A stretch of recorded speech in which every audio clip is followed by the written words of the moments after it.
Now, what is in Act 2? Act 2 shows result of ignorance. Means act 1 में नाथ ने जिस चीज को इग्नोर किया, अब एक्ट 2 में हमें उस इग्नोरेंस का रिजल्ट देखने को मिलेगा कि इस इंटरकास्ट मैरिज के कितने बुरे रिजल्ट हैं जो नाथ के सामने निकल करके आए। तो एक्ट 2 के सीन 1 में हम देखते हैं Jyoti is not happy with her marriage. Act 2 में पता चलता है कि वो अपनी शादी से ना खुश है और अब उसे अपनी शादी एक बोझ जैसी लग रही है और अब वो हर समय घबराई हुई सी रहती है। क्यों? बिकॉज डेली जो उसका हस्बैंड था अरुण, वो डेली इसको मेंटली और फिजिकली टॉर्चर करता था, डेली शराब पीकर मारपीट करता था। So what happened one day, जब ये ज्योति प्रेग्नेंट थी तो अरुण ने इसकी प्रेगनेंसी की चिंता ना करते हुए भी इसे इस कंडीशन में भी टॉर्चर किया, इस कंडीशन में भी इसको मारा पीटा। इवन जो इसकी बैली थी, जो इसका पेट था, उसके पेट में भी उसने लात मार दी, जिसकी वजह से ज्योति के स्टमक में चोट आई इंटरनली और उसे हॉस्पिटलाइज होना पड़ा। Now Jyoti is in hospital और अब इसी के एक पड़ोसी थे, उन्होंने कॉल करके ज्योति की माँ को बुलाया। Now Seva also came in hospital to see Jyoti. और जब सेवा को पता चलता है कि मेरी बेटी की ये कंडीशन हुई कैसे है और वो अपनी शादी को कैसे जी रही है, कैसे अपनी शादी को सरवाइव कर रही है टॉर्चर के साथ, तो सेवा को बहुत ही ज्यादा निराशा होती है और वो अपना गुस्सा शो करती है ज्योति के ऊपर अरुण के लिए। तो नाउ व्हाट सेवा डू, सेवा क्या करती है, ज्योति को वापस अरुण के पास नहीं भेजती, वो वापस उसे अपने घर ले आती है।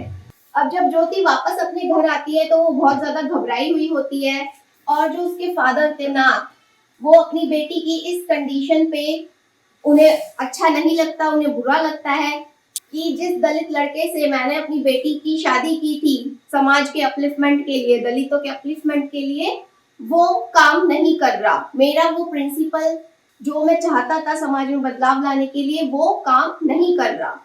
तो उस नाथ को लगता है कि यहाँ पे मेरा सपना जो है टूट रहा है, मैं समाज में बदलाव नहीं ला पा रहा हूँ। तो अभी भी ये जो नाथ है, एक पिता की नजर से ना देखते हुए अभी भी वो इस कंडीशन को एक सोशल वर्कर की नजर से देख रहा है, एक आइडियलिज्म आदमी बनकर वो देख रहा है। तो नाथ ज्योति से बस इतना ही कहता है कि देखो, मैं नहीं चाहता तुम्हारी शादी टूटे, इसलिए तुम्हें अरुण के साथ तो रहना ही होगा, पर तुम एक काम कर सकती हो, तुम अरुण के साथ वापस ना जा करके तुम इसी घर में रहो हमारे साथ। अरुण भी हमारे साथ इसी घर में रहेगा, क्योंकि जब तुम यहाँ रहोगी हम सबकी नजर में, तो वो ना तुम्हें फिजिकली टॉर्चर कर पाएगा और ना ही मेंटली टॉर्चर कर पाएगा। तो नाथ ने सिर्फ ज्योति को एक ही चीज की प्रिवेंशन दी कि उसे टॉर्चर ना झेलना पड़े, इसलिए वो अरुण के साथ इसी घर में रह सकती है। लेकिन ज्योति को ये बात अच्छी नहीं लगती सुन के और वो मना कर देती है कि नहीं, मैं यहाँ पर परमानेंट नहीं रह सकती अरुण के साथ। तो अब कुछ दिन बाद ये जो अरुण है, ये वापस से अपनी बीवी को लेने आता है उसके घर और ज्योति से रिक्वेस्ट करता है कि वो वापस उसके साथ उसके घर चले। वो उसको सॉरी भी कहता है, लेकिन सॉरी भी वो इस तरह से कहता है, माफी भी इस तरह से मांगता है, वो एक ब्लैकमेलिंग टाइप, इमोशनल ब्लैकमेल करता है वो ज्योति को यहाँ आकर। और क्या कहता है वो ज्योति से, एक तो वो शराब पीकर आता है ज्योति के घर ज्योति को लेने, और उसकी ये कंडीशन देखकर ना तो नाथ को अच्छा लगता है और ना ही सेवा को अच्छा लगता है, और वो जानबूझकर आता है या शराब पीकर ताकि ज्योति की फैमिली हर्ट हो, उसकी फैमिली को बुरा लगे मुझे देखकर। तो वो ज्योति से कहता है, क्या मेरी ज्योति सच में मुझे नहीं देखना चाहती, क्या मेरी ज्योति सच में मुझे नहीं मिलना चाहती? तो इसमें उसकी कोई गलती नहीं है, सारी गलती मेरी है। ये सारे वर्ड्स कौन कह रहा है? अरुण। क्यों? क्योंकि वो इमोशनल ब्लैकमेल कर रहा है। और वो ज्योति से कहता है कि मैं तुम्हारा सबसे बड़ा गुनहगार हूँ, मैंने जो कुछ भी किया वो माफी के लायक है ही नहीं। और वो खुद को ही बहुत सारी गालियां देता है, केवल उसके मम्मी पापा के आगे दिखाने के लिए कि हाँ, सारी गलती मेरी ही है, मैंने तुम्हें बुरी तरह मारा, मैंने तुम्हें बुरी तरह टॉर्चर किया, मैंने तुम्हारे साथ जानवर से भी ज्यादा बुरा बिहेव किया, मैंने अपने इन्हीं हाथों से तुम्हें मारा है, इसलिए मैं अपने इन्हीं हाथों को तोड़ दूंगा। और फिर वो चाकू ले लेता है और चाकू से अपने हाथों को इंजर करने लगता है, चोट मारने लगता है खुद को। लेकिन ज्योति उसे रोक लेती है और वो समझ जाती है कि ये कोई अपना प्यार व्यार शो नहीं कर रहा है, ये मुझे इमोशनल ब्लैकमेल करके यहाँ से ले जाने आया है। तो ज्योति क्या करती है, अरुण के साथ वापस उसके घर चली जाती है। वो इसलिए नहीं जाती कि अरुण उसके घर आके ये सब कर रहा था, blackmail and showing his false love, इस वजह से वो उसके साथ नहीं जाती है। वो क्यों जाती है कि ये बार बार मेरे परिवार को परेशान करने ना आए, इसलिए अब मुझे इसके साथ यहाँ से चले ही जाना चाहिए। तो अपनी फैमिली की वजह से, अपनी फैमिली को ध्यान में रखते हुए ज्योति अरुण के साथ वापस जाने का डिसाइड करती है। और ज्योति के इस डिसीजन पर जो इसके पिता है नाथ, ये बड़े ही हैप्पी होते हैं, ये बड़े ही खुश होते हैं। ये खुश क्यों होते हैं कि मेरी बेटी ने अरुण के साथ वापस जाने का फैसला किया और अपनी शादी को निभाने का फैसला किया। क्योंकि अगर ये दोनों अलग हो जाते तो समाज में क्या मैसेज जाता। जिस समाज के लिए मैं काम कर रहा हूँ, जिस समाज के लोगों को ऊपर उठाने के लिए मैं काम कर रहा हूँ, और जिसके लिए मैंने अपने घर में अपनी लड़की की शादी दलित लड़के से करा दी, अगर इनकी शादी टूट जाएगी तो समाज में क्या मैसेज जाएगा। मेरा सपना तो सपना ही रह जाएगा। इसीलिए नाथ को अब लगता है कि उनका सपना नहीं टूटा, उनका सपना अभी भी बरकरार है और ज्योति अभी भी उनके आदर्शों को फॉलो कर रही है, इसलिए उसके इस फैसले से वो खुश है। वो कहते हैं ना, शादी के बाद अगर बेटी ज्यादा दिन मायके में रहने लगे तो समाज उंगलियां उठाने लगता है। तो वही चीज यहाँ पे नाथ सोचता था और वो चाहता था कि अरुण के साथ ज्योति की शादी सक्सेसफुल रहे। लेकिन अरुण का जो बिहेवियर है वो ऐसा नहीं है कि वो इस शादी को झेल पाएगी लाइफ टाइम तक। और यहाँ पर नाथ फेल हो जाता है अपनी बेटी की फीलिंग्स को समझने में, उसकी भावनाओं को समझने में। और जाते टाइम वो ज्योति से कहता है, I feel so proud of you, कि मुझे तुम्हारे फैसले पर गर्व है। मैंने बचपन से तुम्हें जो भी अब तक शिक्षा दी है उसको तुमने वेस्ट नहीं किया, उसको तुमने व्यर्थ नहीं जाने दिया। तुमने मेरी दी हुई शिक्षाओं का, मेरी दिए हुए प्रिंसिपल्स का अच्छे से यूज किया। और ये सारी बात वो ज्योति से खुश होकर कहते हैं, उनकी आंखों में खुशी के आंसू होते हैं। तो नाथ की नजरों में उनका जो सपना है वो इतना बड़ा है कि वो अपनी बेटी की फीलिंग्स तक को नहीं देख पा रहे हैं। क्यों? क्योंकि ये किस में बिलीव करते हैं? आइडियलिज्म में। बट सेवा कौन है? रियलिटी से जुड़ी हुई औरत है, एक रियल सोशल वर्कर है, इसलिए सेवा बिलीव करती है रियलिज्म में। और रियलिज्म और रियलिटी वो खुद अपनी आंखों के सामने देख रही थी। बट चलती किसकी है घर में? Head of the family. So Seva is unable to do anything for her daughter. Now this is our final scene of Act 2. इसके बाद हमारी जो समरी है वो खत्म हो जाएगी। Then I will explain theme analysis. So don't forget to check description box. Even अगर आपको ये वाली explanation पसंद आ रही है तो next novel मुझे कौन सी explain करनी चाहिए वो आप मुझे Instagram या Facebook पे suggest कर सकते हैं। All links available in description. So now what happened in our final scene? ये जो नाथ है अब ये फादर की तरह सोचना शुरू कर देता है, यानी कि अब इसे अपनी बेटी की चिंता होना शुरू हो जाती है कि मेरी वजह से मेरी डॉटर यानी कि बेटी की लाइफ जो है खराब हो गई, मैंने इसकी लाइफ को खराब कर दिया, स्पॉइल कर दिया। नाथ को अब रियलाइज होने लगा है अपनी गलती का और अब नाथ को फील होता है कि मेरा जो सपना था सोशल अपलिफ्टमेंट का दलित के लिए, कि मैं दलित का जो समाज है उनको ऊंचा उठाऊंगा, उनके लिए काम करूंगा, मेरा वो सपना जो है टूट रहा है, मेरा सपना फेल हो रहा है। क्यों? क्योंकि मैंने अपने सपने के आगे अपनी बेटी की जिंदगी को दांव पे रख दिया। और रिजल्ट क्या निकला इसका? Failure of dream because of his ignorance of Jyoti's future.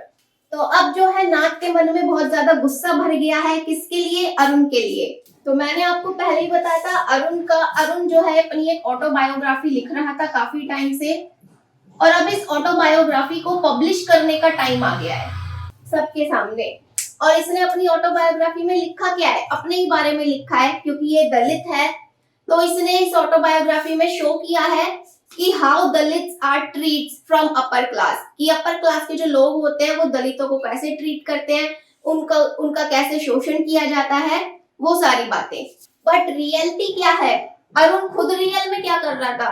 वो खुद रियलिटी में अपनी ही वाइफ को एक्सप्लॉइट करता था। मींस रियलिटी में एक्सप्लॉइटेशन झेला किसने? ज्योति ने झेला। और अरुण का एक मेन रीजन क्या था ज्योति को एक्सप्लॉइट करने का? मैंने आपको पहले ही बताया था कि अरुण को अपर क्लास लोगों का ना तो कल्चर पसंद था और ना ही इसे ये अमीर लोग पसंद थे। फिर भी इसने ज्योति से शादी की। क्यों? ताकि ये अपर क्लास के लोगों को मैं जवाब दे सकूं, तुम लोगों ने जिस तरह हमारे लोअर स्टेटस का शोषण किया है अब तक, तो उसी चीज का जवाब, उसी चीज का बदला अब मैं तुम्हारी बेटी को एक्सप्लॉइट करके तुम्हें दे रहा हूँ। इसीलिए इसने ज्योति से शादी की थी, क्योंकि वो अपर क्लास की थी, और उसको एक्सप्लॉइट करने के लिए, क्योंकि मैं इसे एक्सप्लॉइट करूंगा, परेशान करूंगा, तो इसकी फैमिली को दुख होगा। तब इसकी फैमिली को पता चलेगा कि रियल में एक्सप्लॉइटेशन होता क्या है। तो केवल अपने मन की नफरत को, अपने अंदर के गुस्से को निकालने के लिए, जो इसके अंदर गुस्सा भरा हुआ था अपर क्लास लोगों के लिए, उसको निकालने के लिए इसने ज्योति को अपना बलि का बकरा बनाया।